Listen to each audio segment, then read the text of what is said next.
Hola, ¿qué tal? Muy buenas noches, bienvenidos a Noticias 22. Gracias por estar con nosotros este martes 26 de octubre. Tenemos más del Festival Internacional Cervantino, del Festival de Cine de Morelia y también nuestra entrevista estelar de la semana en Enfoques. Qué gusto estar con Rafael García Villegas y con todo el equipo que hace posible la transmisión en vivo.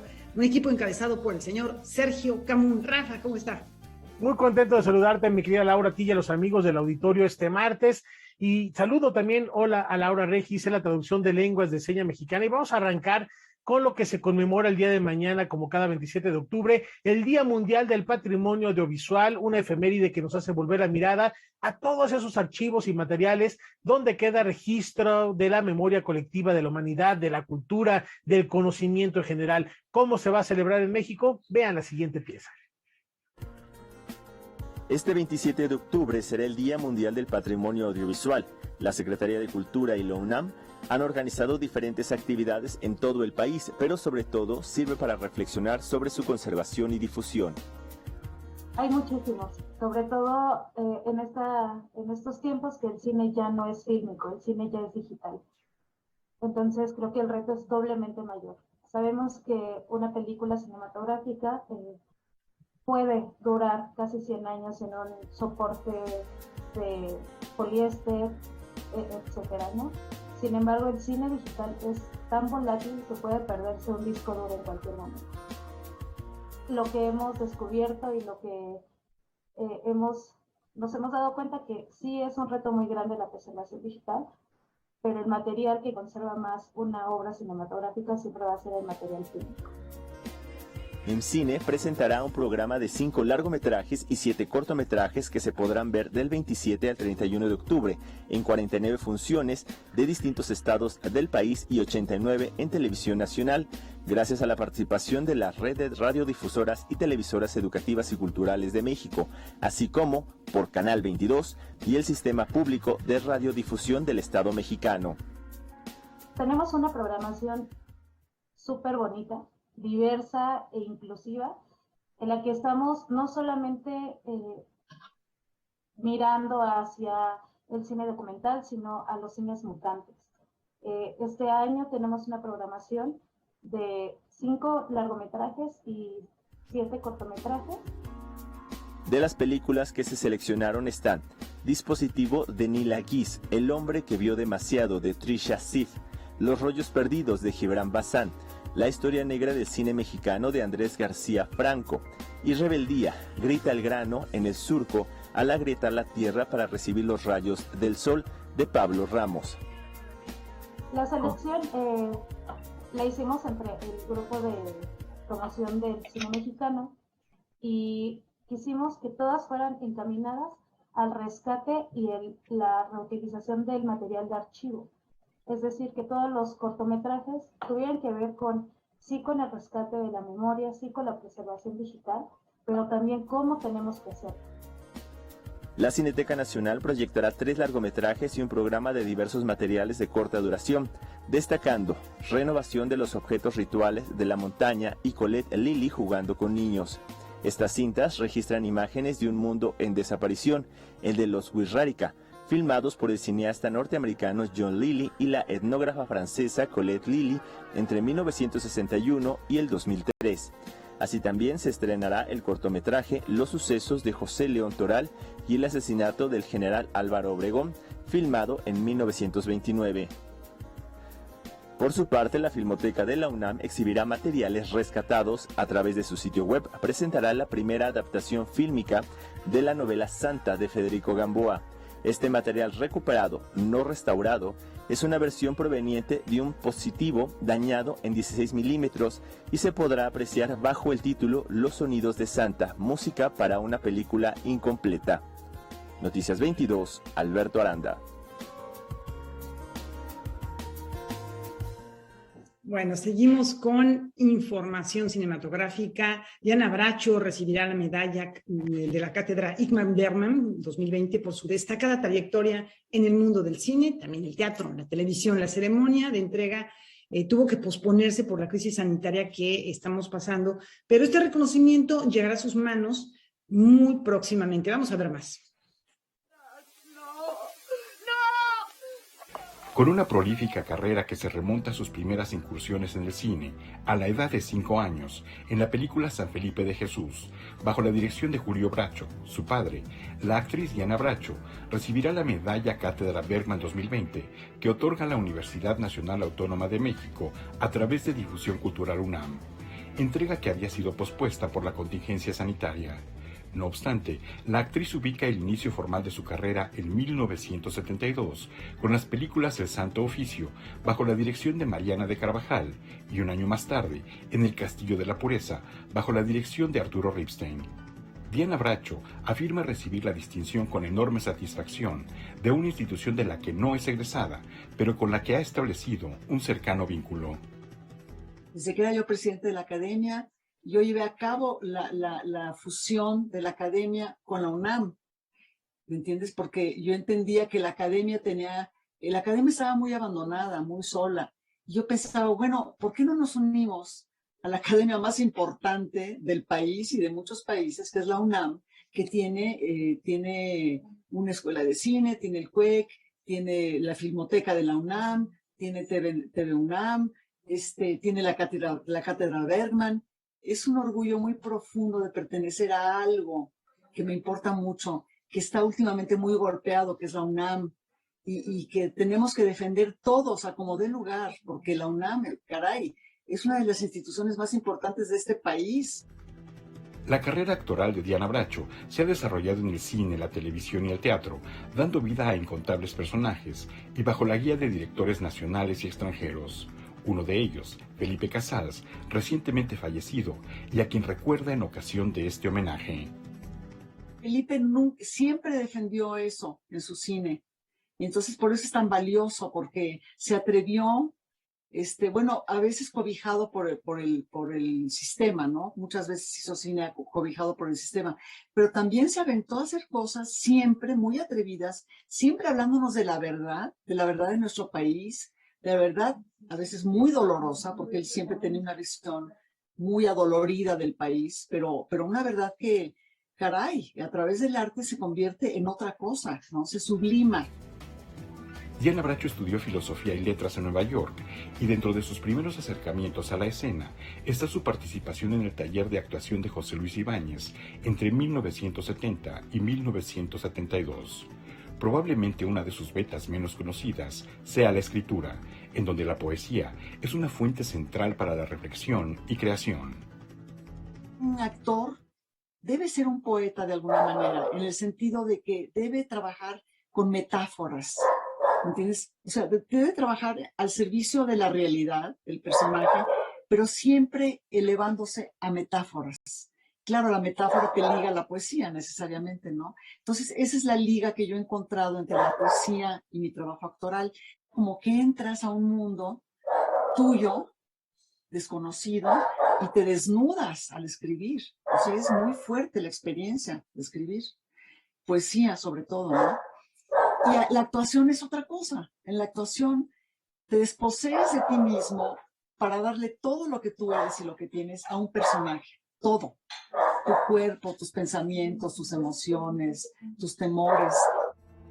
La ceremonia de entrega de la medalla Cátedra Bergman 2020 se realizará a través de un programa especial producido por TV UNAM y en el que colegas y amigos darán su testimonio.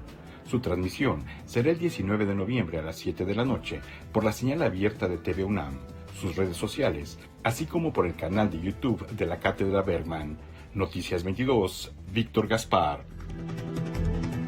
Les platicamos que algunas de las obras más representativas del Museo del Prado se pueden ver desde las rejas de Chapultepec. Las obras maestras que resguarda el Museo del Prado llegan a la Ciudad de México. En un despliegue iconográfico sin precedentes, el recinto museístico más importante de España presenta en las rejas de Chapultepec más de 50 reproducciones fotográficas de pinturas representativas de su colección. Se trata de dar una panorámica general de lo más importante del Museo del Prado, de sus pintores más importantes, pero también de sus escuelas nacionales más importantes. Hay pinturas españolas, hay pinturas alemanas, hay pinturas francesas, italianas, hay pinturas flamencas y excepcionalmente también hemos incluido alguna pintura americana, producida aquí en el continente americano y que viajó a Europa incluso en el siglo XVI. La muestra, titulada simple y llanamente El Museo del Prado en Ciudad de México, tiene su antecedente en el proyecto El Prado en las Calles, que desde 2011 lleva a ciudades del mundo hispanohablante las joyas de su acervo. Pues este es un proyecto sobre todo democratizador, es un proyecto que trata de acercar no la gente al museo, sino el museo a la calle. Hemos comprobado históricamente que existe una cierta reticencia de aquellas personas que en un momento concreto no se consideran suficientemente capacitadas, suficientemente conocedoras del mundo de la pintura, de los museos, que les cuesta entrar al museo. Los transeúntes podrán contemplar a escala de 1 a 1, es decir, en tamaño real, obras icónicas de la historia del arte como Las Meninas de Diego Velázquez, El Triunfo de la Muerte de Peter Bruegel el Viejo, La Adoración de los Pastores de El Greco, El Jardín de las Delicias del Bosco y Saturno devorando a un hijo de Francisco de Goya. Allí donde es posible colocar la obra completa, se ha hecho, incluyendo el marco, porque hay veces que es muy importante el delimitar la pintura a través de los marcos, y cuando no ha sido posible se coloca solo un sector especialmente escogido que revela aquel punto en el que intentamos dirigir la mirada. En estos casos lo que se hace es reproducir en la parte de abajo, en la cartela, el cuadro en su totalidad para que cualquier visitante pueda hacerse una idea de cómo es la pintura. México es el tercer país con más accesos al sitio web del museo, tan solo detrás de España y Estados Unidos. Si consideramos que un termómetro para medir el afecto por una institución es su acceso a la página web, y yo creo que es un elemento que da mucha información sobre este particular, creo que México y el Museo del Prado están muy cerca. La exposición estará en las rejas de Chapultepec hasta el 16 de enero. Existe en las rejas de Chapultepec una exposición que hemos traído desde el Museo del Prado, donde donde proponemos una visita con lo mejor de lo que tenemos. Por favor, no se lo piensen, no se lo pierdan. Estamos encantados de recibirles aquí. Para Noticias 22, César H. Meléndez. Pues fíjense que el colapso, el fin ha comenzado. Es una serie que nos va a hacer reflexionar sobre las situaciones que podríamos enfrentar si justamente llegara el fin de nuestro planeta. ¿Qué pasaría? ¿Qué haríamos? Situaciones límite. Además de que es una serie de ficción, también hay circunstancias reales que se presentan. Ha tenido muy buena crítica. No se la pierdan. Los invitamos a disfrutar del primer episodio hoy a las 10 de la noche por medio de la señal 22.1 de Canal 22, gratuitamente. No pueden perderse esta invitación y nos vamos a la pausa con ello. Regresamos en un instante.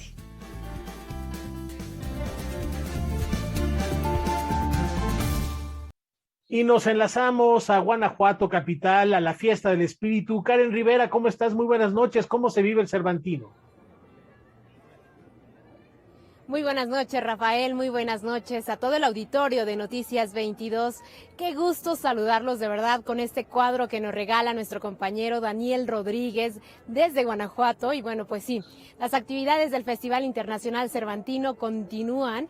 Y como ayer les adelantaba, tuve la oportunidad de platicar con Alejandro Vela. Él es un pianista coahuilense que desde muy temprana edad se adentró al mundo de la música. Y fue Bach el compositor que lo invitó, que lo inspiró a tocar el piano, ya que fuera este el instrumento compañero de su vida. En el Festival Internacional Cervantino nos interpretó un concierto en el que tocó temas que van desde la Quinta Sinfonía de Beethoven hasta el Danzón número 2 de Arturo Márquez. Vamos a ver de qué se trata.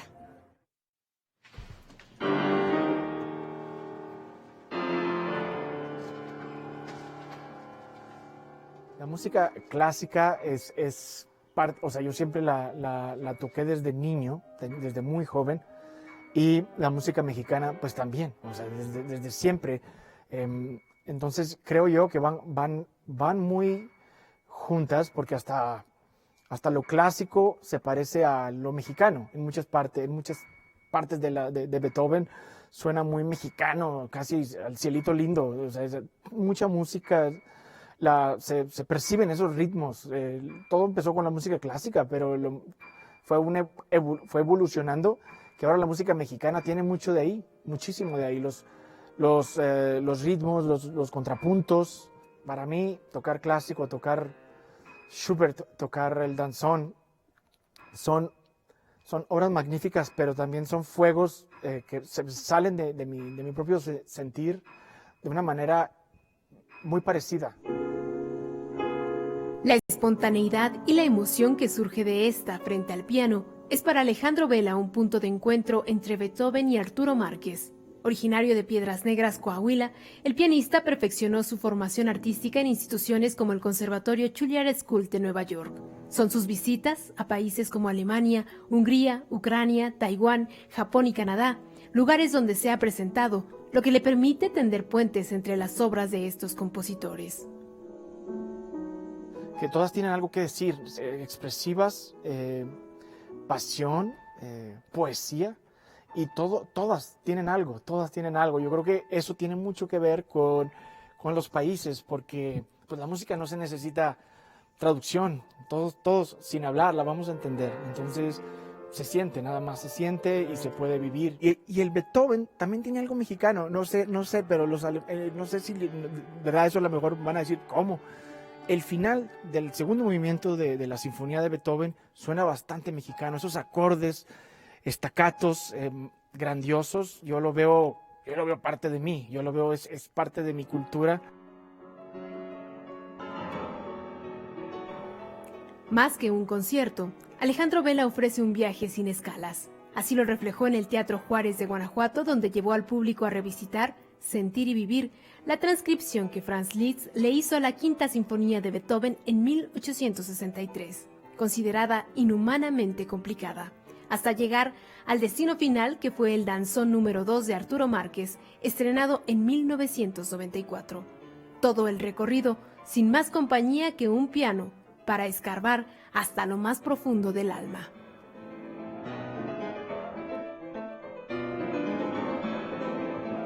Es como recrear esa genialidad de obras en el instrumento, en un solo instrumento, en piano, en vez de 90 instrumentos o más, que es la orquesta, y hacerla con otro color, con otra intención, con otras sonoridades, con otro virtuosismo, que es el del pianista. Y Franz Liszt es un genio para hacer esta transcripción tan virtuosa, pero también llena de belleza, como todo un universo que poco a poco va cambiando.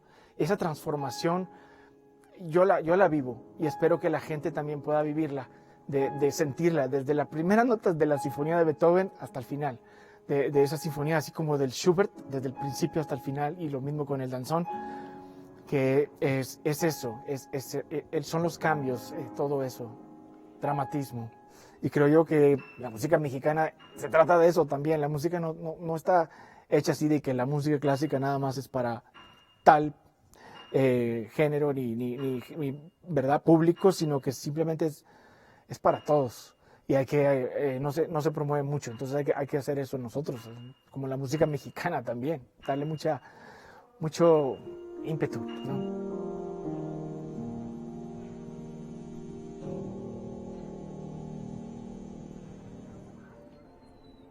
Bueno, definitivamente un concierto que escarbó hasta lo más profundo del ser de quienes fuimos asistentes. Vamos a cambiar un poquito de tema. ¿Qué es la violencia? ¿Cómo entendemos ese concepto? ¿Por qué se desarrolla desde muy temprana edad? ¿Y dónde está la semilla de este mal que aqueja a toda la sociedad? Bueno, estas son parte de las preguntas que la compañía independiente Desierto Teatro de Coahuila busca responder a través de la obra Matatena, una propuesta escénica que nos habla de la violencia sexista que aqueja a la humanidad. Vamos a ver de qué se trata. Solo un tonto sigue con esa apuesta, pero él quiso seguir, como lo declaró mi hija y después tu hijo en el Ministerio Público. Se aferró el mocoso porque ese niño es así. Desde 2012 fue un interés como grupo de hablar de temáticas que poco se tocan o que se tocan, pero de una manera artística un tanto diferente. Hemos hablado de derecho agrario, de homofobia, lesfobia, transfobia. Hemos hablado de feminicidio. Hemos hablado también de abandono familiar. Y ahora, pues, tocar este tema de la violencia desde 2016 ha sido, pues, relevante para nosotros. Y ahora tú me miras como si yo estuviera inventando la salvación del mundo, o como si yo hubiera dirigido la mente asesina de tu hijo. ¿Por qué me ves así, Maite? Claro que fue a tu hijo a quien se le ocurrió tan divertido juego de la muerte. Desde la resistencia individual y grupal, la compañía independiente Desierto Teatro, con sede en Coahuila y bajo la dirección de Hugo Tena, propone montajes que muestran las adversidades por las que atraviesa su lugar de origen y la sociedad mexicana en general. De los 12 años que tiene, lleva como 10 jugando a la Matatena, la cabrona. Sobre todo porque Coahuila fue un estado en una zona de conflicto en donde la violencia fue muy fuerte y esa violencia se empezó a ver reflejada en muchos niños y jóvenes. Entonces tratábamos de ser una parte de la formación de las familias para erradicar ese problema. Si son los niños, juegan y se arriesgan. Siempre ha sido así. Cuando yo iba a la escuela era igual. La agrupación presentó la obra Matatena en el Teatro Principal en Guanajuato, que narra la historia de Maite y Joel, dos padres solteros de un hijo y una hija respectivamente, que discuten, reflexionan y cuestionan las agresiones que ejercen sus hijos a los demás. Escrita por Antonio Zúñiga, la obra pone de manifiesto la violencia sexista que enfrenta el mundo. En realidad lo que hicimos fue unir piezas de nuestras vidas personales o de nuestras familias o de otras familias que también fueran, digamos, con familias con cierta longevidad, digamos familias fundadas en los años 50 y observar cómo era la educación en distintas generaciones. Nos dimos cuenta de que el texto menciona muchas cosas que a nosotros nos causaban cierta controversia personal y a partir de ahí decidimos cómo enviar el mensaje a las generaciones actuales sobre lo que es la violencia sexista y sobre todo buscar una manera también artística de decirlo. Es de esos toros que se hacen los delicados para poder juntarse con las muchachitas en la escuela y luego meterse con ellas al baño para manosear. Entonces es como los roles criados por su contrario. Entonces es como tu hija no sabe ser niña porque tú no la puedes educar como niña porque tú no sabes lo que es ser niña, pues. Entonces, en general, lo que la obra plantea es tratar de romper como con esos roles y sobre todo el daño que se le hace al niño. O sea, lo llevas por cierta educación, lo llevas por cierto camino y no te das cuenta que el niño está haciendo exactamente lo que tú le estás diciendo que haga. O sea, es el reflejo de lo que tú le planteas tanto en violencia, en comportamientos, en actitudes. Nosotros digamos que somos partícipes de interpretar una realidad que ya vio alguien más. Que así son de ladinos, todos esos de la área de los caballos Sonora, duros para cantar. Bueno, pues definitivamente una obra que golpea, que cuestiona las formas en las que educamos a los más pequeños de los hogares, con estos patrones de ser niña o de ser hombre, o de ser femenino o de ser masculino, y que bueno, también propone alternativas, ¿no? Cómo es que podemos tener una relación más humana y sobre todo de más respeto en comunidad, ¿no? En una sociedad mexicana marcada por la violencia. ¿Qué te parece, Rafael? ¿Qué les parece, Laura? La información que dedicamos en este bloque al estado invitado, al estado de Coahuila. Bueno, pues una gran diversidad, Rafa, no sé cómo veas tú, una gran diversidad de contenidos, tenemos música y una reflexión importante que haces, Karen, en torno a la violencia que significa la imposibilidad de manifestarse con diferentes expresiones sexuales, que es un tema que permanentemente estamos tocando en noticias. Platícanos así rapidísimo, porque nos vamos ya casi a la pausa. ¿Qué nos has preparado para mañana? Porque tenemos después otra recomendación que tiene pues que ver con violencia. Vamos. Sí, Laura, por supuesto. Mañana tendremos una entrevista con la mezzosoprano Alexandra Gravas. Ella es una cantante griega y va a tocar un repertorio que también tiene temas populares mexicanos. Además, vamos a compartir parte de la historia de la Orquesta Nacional de Jazz, que reúne a 5 comunidades de Coahuila y a partir de ahí crea sonidos y los mezcla, ¿no?, con el jazz contemporáneo. Mañana van a ver todas estas propuestas, Laura, desde Guanajuato. Y yo me despido y agradezco a todos aquellos que hicieron posible la transmisión del día de hoy. Muchas gracias. Muchas gracias a ti por esta cobertura tan completa que estamos llevando a todo nuestro público. Mañana tenemos más y por lo pronto, esta noche a las 9, Debate 22. En unos minutos, Gaby Tlaseca va a recibir al periodista José Reveles para platicar sobre los niños y el crimen organizado. Qué tema tan doloroso, hablando de los tipos de violencias que se viven en nuestro país. No se lo pierdan. Al término de este espacio informativo regresamos en un instante.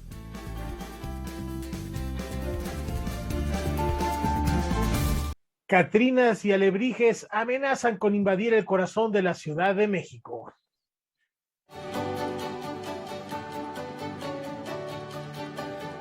Regresa el desfile del Día de Muertos a la Ciudad de México. Este año estará acompañado de actividades enfocadas a preservar las tradiciones y reactivar la economía. Ahí van a poder disfrutar de una variedad y de 4 segmentos de un desfile totalmente innovador. Este año cambia la dinámica, estamos conmemorando en México Tenochtitlan, 500 años de resistencia, pero sobre todo exaltar nuestra tradición y darle un toque personal a un desfile que nunca había tenido música. Por primera vez va a estar musicalizado, hay estrellas de talla internacional que van a cantar en vivo. El desfile no nada más está musicalizado, lleva música en vivo, va a haber orquestas.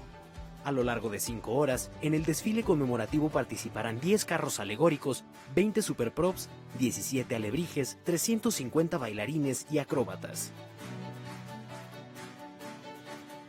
Esperen muchas sorpresas. El desfile va a ser el día 31 de octubre a partir de las 12. La cita es en el Zócalo de la ciudad, que es el arranque, y después por todo 5 de mayo, Avenida Juárez, y se incorpora a uno de los paseos más bellos del mundo, a una de las avenidas, que es Paseo de la Reforma. No me queda más que invitar a todos los que nos escuchan, nos ven, a que vivan la Ciudad de México, una ciudad que lo tiene todo, que se distingue por su gastronomía, su riqueza histórica, cultural, nuestras raíces que nos dan identidad ante el mundo. El turista europeo, el turista americano se sorprende de lo que encuentra, y sin duda alguna los propios mexicanos y mexicanas se sorprenden de todas las maravillas que tenemos. Una serie de actividades que vienen para la Ciudad de México: Día de Muertos, Fórmula 1, teatro, música, entretenimiento, gastronomía. Vengan, disfruten la ciudad, y les recomiendo una página que es la página de la Ciudad de México, la página turística de city.mx. Ahí van a encontrar toda la cartelera de oferta y vengan a sorprenderse de un desfile único que hará historias. Con información y texto de Óscar Cortés, Rodrigo Peredo, Noticias 22. Bueno, vamos con el séptimo arte. Trisha Ziff presenta el documental Oaxaca, California, el regreso. Esto dentro del Festival Internacional de Cine de Morelia. Vamos con ello. Growing up, I felt like I had to make a choice. Was I Mexican or was I American? En 1994, la directora Trisha Ziff retrató el proceso de adaptación de la familia Mejía a su llegada a Estados Unidos. 25 años después regresó para mostrarnos qué había sucedido con ellos, cómo habían asimilado los cambios, pero sobre todo para registrar las diferencias entre generaciones de hijos, padres y nietos. Este proceso quedó plasmado en el documental Oaxaca, California, el regreso.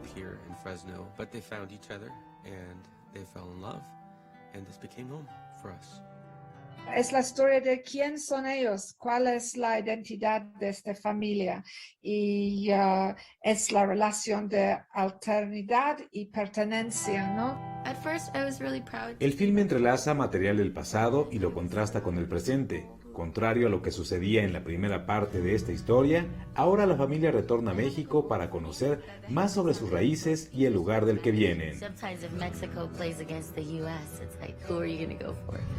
Este es el quinto largometraje de la directora, que destaca por trabajos como La maleta mexicana, El hombre que vio demasiado y Witkin and Witkin.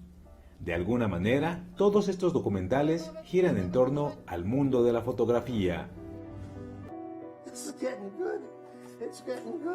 Baja California, El regreso es completamente diferente de mis otras películas y yo muevo en este caso en una diferente dirección, es más antropológico. I know these dudes look really cool. At least a lot of guys. They don't think it's weird. It's like just like another hobby, like sports.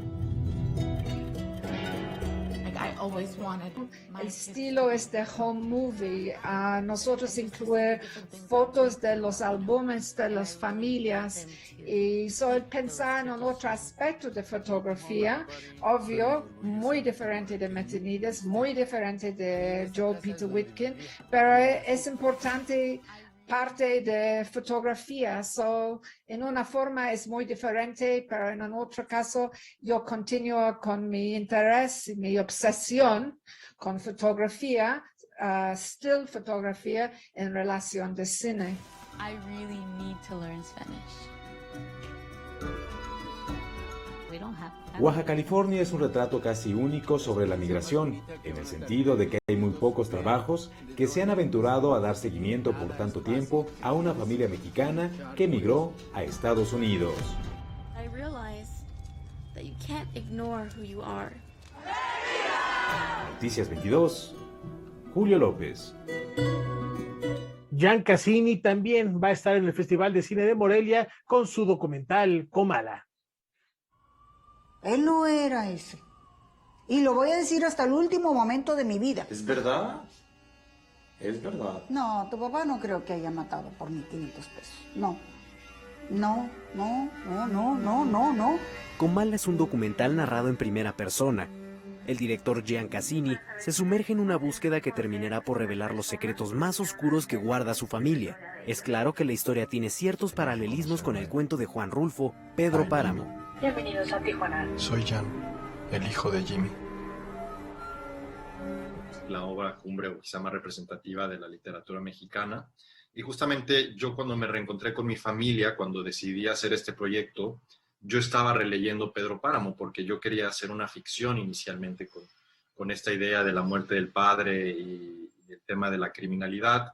Y yo le he pedido perdón por no haber sido La principal línea argumental gira en torno a la relación de Gian con su padre, quien fue abatido por las fuerzas del orden en el año 2010, en la llamada guerra contra el narcotráfico. Revelar las causas de su muerte abrirá la caja de Pandora. Creo que solo hubo un momento en el que sí dije, no sé si quiero seguir con esto, pero fue realmente prácticamente iniciando el proyecto, como por ahí del 2013, cuando realmente tuve este acercamiento que mi papá hacía, ¿no? Que es una parte muy fuerte dentro de la película, ¿no? Que mi hermana cuenta. Y creo que ese momento fue como, bueno, o sea, sabía y tenía una noción de que esto era, ¿no? Por eso era lo importante de contar la historia. Pero ya confrontar esa noción, tenerlo como de un golpe de esa forma, sí fue de que no estoy seguro si quiero seguir. Y de repente se escuchaban balazos y le decía, ¿qué pasó? Ah, que acabo de matar a una persona. Comala no es otra cosa que el retrato de un sicario hecho por su hijo. Sus familiares más cercanos también participan en la reconstrucción de la historia de este hombre que fue padre, hijo y esposo antes de convertirse en un asesino a sueldo. Hay una parte dentro de la película cuando mi tío encuentra todas estas cartas y dibujos que yo le mandaba a mi papá en mi infancia. Entonces, encontrar todo eso fue como una cachetada con guante blanco para mí, como darme cuenta la situación en la que yo estaba poniendo a toda mi familia a encontrarse con su pasado, a encarar su pasado, a recordar, ¿no? El pasado puede ser algo muy doloroso.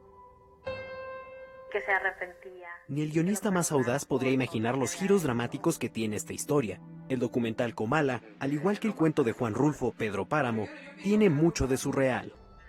Tuvo que haber un momento con mi papá en que él pudiese decir, no está bien.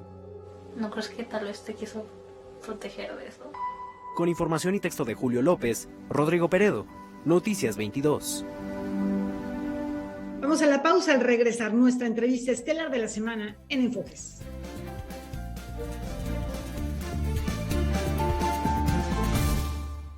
A nuestra gran invitada esta noche, igual la encontramos impartiendo clases de historia, o por qué no, desatando un incendio en escenarios y pantallas. Descubramos de quién se trata en Enfoques con Laura Barrera.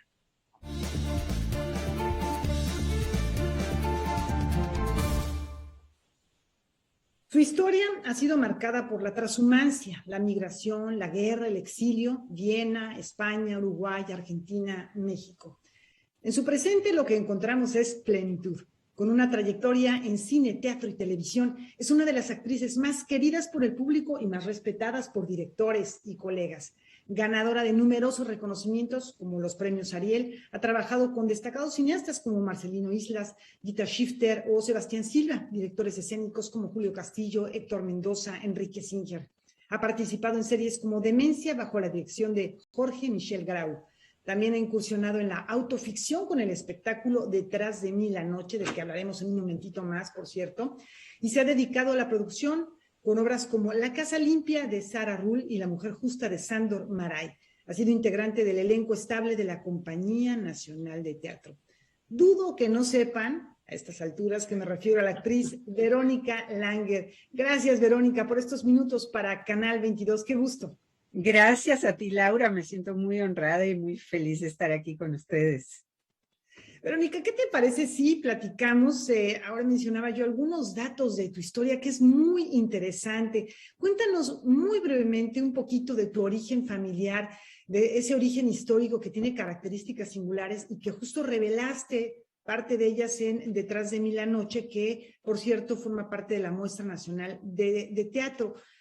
Cuéntanos un poco de esos orígenes. Yo nací en la Argentina, nací allí porque mis padres, huyendo de la Segunda Guerra Mundial, un poco antes de hecho de que empezara, por sus orígenes y también por su posición política, ellos eran gente de izquierda, tuvieron que salir de Europa y mi madre era judía, salieron de Europa y se fueron, en fin, a Uruguay como tú mencionaste, y después se fueron a la Argentina y allí se instalaron. Entonces ahí nací yo, pero resulta que viví bastantes años, 21 años allá, y luego nuevamente la historia, el mundo se volvió a poner de cabeza, vinieron estos años muy difíciles en la Argentina. Mi madre, que en esa época era una psicoanalista muy reconocida y tenía participación gremial, era la presidenta de la Federación Argentina de Psiquiatras, fue en ese momento amenazada por esta nefasta organización que existía entonces, que se llamaba la AAA, la Alianza Anticomunista Argentina. Entonces ella tuvo que salir corriendo y bueno, pues yo era muy jovencita y pues vine a México también y aquí sigo. Y aquí sigo y aquí me he dedicado a trabajar, a actuar, a tener una familia, marido, hijos y demás. Ahora que mencionas a tu mamá, justo tú estudiaste medicina, ¿cómo fue eso? Bueno, lo que pasa es que yo vengo de una familia de médicos. Mis dos padres fueron médicos y tengo un hermano y una hermana también que también es médico. Entonces, pues era un poco como lo esperado, ¿no? O sea, como que en ese momento yo no me lo cuestioné mucho. Sin embargo, ya estando en la carrera me di cuenta que no estaba feliz, que no era lo mío, empezó a hacer algo que me pesaba, ¿no? Entonces ya traía el gusanito del teatro, justo coincidió con toda esta crisis en nuestras vidas a raíz de toda esta situación política que les cuento, y entonces llegué a México y ya me metí a la escuela de teatro de Limba, ahora es la escuela que está ahí en el Centro Nacional de las Artes, entonces estaba en el auditorio, y ahí hice mi carrera y ya me seguí dedicando a esto por el resto de mi vida, parece. Entonces, tú estudias la licenciatura de teatro en el Instituto Nacional de Bellas Artes y también la maestría en letras hispánicas en la UNAM, ¿no? Sí, también. Es que cuéntanos un poquito de esta formación y de la generación a la que perteneciste en aquel momento. Bueno, yo estudié la carrera de teatro y me dediqué a actuar y pues lo que sucedió fue que siempre también tuve el gusanito de las letras. Entonces, en algún momento dije, bueno, y si quiero estudiar letras, ¿por qué no estudio letras? O sea, yo ya estaba muy chiquito mi segundo hijo, tenía yo como 35 años, pero me metí a la UNAM y estudié también la carrera de letras, que para mí resulta un complemento muy natural, porque a mí me gusta también escribir. También he escrito algunas de las obras que he podido hacer. Una se llamó Visitas Inesperadas, que la dirigió Martina Costa. Luego este monólogo que tú mencionabas, que se llama Detrás de mí la noche, lo coescribí con Noé Morales.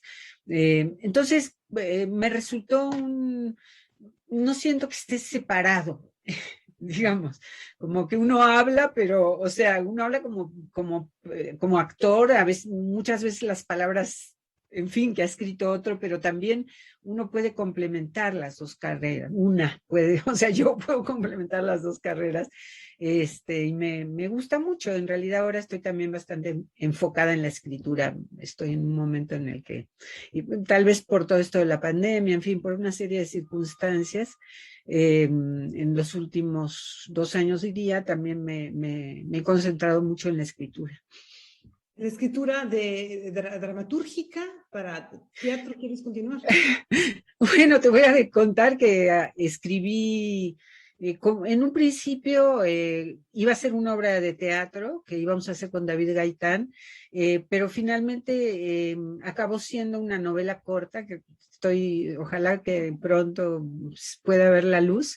Y luego me puse a escribir una novela y ya estoy muy sorprendida porque ya está como muy avanzada y ha escrito como 400 páginas. Pero bueno, ya la quiero terminar.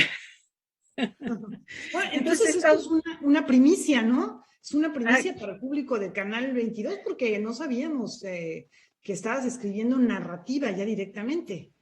Sí, bueno, sí, realmente sí es una primicia. Pero ya que me lo preguntaste tan directamente, pues te lo cuento. Bueno, estoy contenta.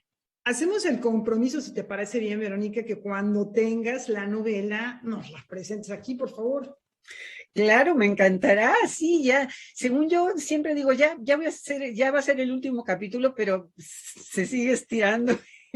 Pero yo creo que ya me falta realmente muy poquito y luego, bueno, vendrá toda esta etapa de revisarla y realmente para mí es algo nuevo, entonces también está muy bonito hacer cosas nuevas, interesantes, diferentes a estas alturas, ¿no? Tener nuevos sueños, yo creo que eso es muy, muy importante. Siempre tener nuevas ilusiones.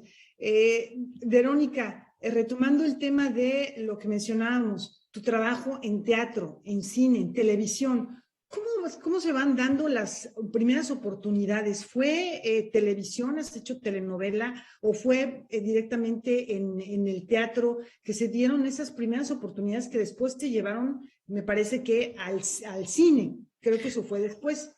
Sí, yo netamente, digamos que empecé en el teatro, en mi generación, para mi generación era lo natural empezar en el teatro. Ahora ya hay mucha gente joven que empieza en el cine o en la televisión. Para nosotros el teatro pues es nuestra alma mater, ¿no? Entonces yo empecé a hacer teatro, estudié en el IMBA, como les contaba, y luego hice teatro, por ejemplo, una de mis primeras obras fue La Mudanza de Vicente Leñero, que hicimos para la UNAM, y hice mucho ese tipo de teatro. Después incursioné en otro teatro, como por ejemplo en El Vestidor, que estuve con Héctor Bonilla, Ignacio López Tarso, en el Teatro Insurgentes, estuvimos una larga... O sea, fui entrando como en este teatro, digamos, como más... o sea, no teatro universitario, pero sí, o sea, en este tipo de teatro, y poco a poco en algún momento surgió alguna oportunidad de hacer tele y después también de hacer cine. Yo empecé a hacer cine un poco tarde, digamos, ya también a los 30 largos. Había hecho cortos con gente del CCC, del CUEC y de todo esto, pero no había hecho como cine profesional. La primera película que hice fue con Julián Pastor. Y luego la segunda película que hice fue con Alejandro Pelayo, Miroslava, que esa fue, para mí fue muy bien. Sí, exacto. Sí, ahí empecé, digamos, con el pie derecho, porque bueno, gané un Ariel con esa película.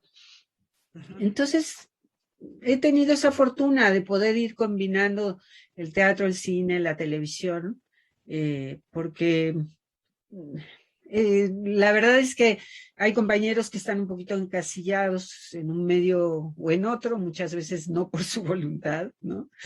Pero así sucede y yo he podido de algún modo ir brincando de uno al otro según las temporadas o lo que se va presentando. No, y además con personajes completamente diversos que van desde los muy ligeros hasta drama profundo. A mí, por ejemplo, me llama mucho la atención tu trabajo con Marcelino Islas, La caridad y clases de historia que mencionaba Rafa antes de iniciar la entrevista, porque son trabajos, digamos, relativamente recientes, sobre todo clases de historia, con personajes que renacen tras el dolor o la posibilidad de la muerte. Esa es una de tantas vetas que has explorado en el cine, pero que pues es nada más de las ventanas y de las puertas que hay, porque son una diversidad de personajes que de verdad te permiten justo no meterte en un cajón, sino que nos sorprendes siempre con los personajes que eliges. ¿Tienes algún método para hacerlo? No, realmente no.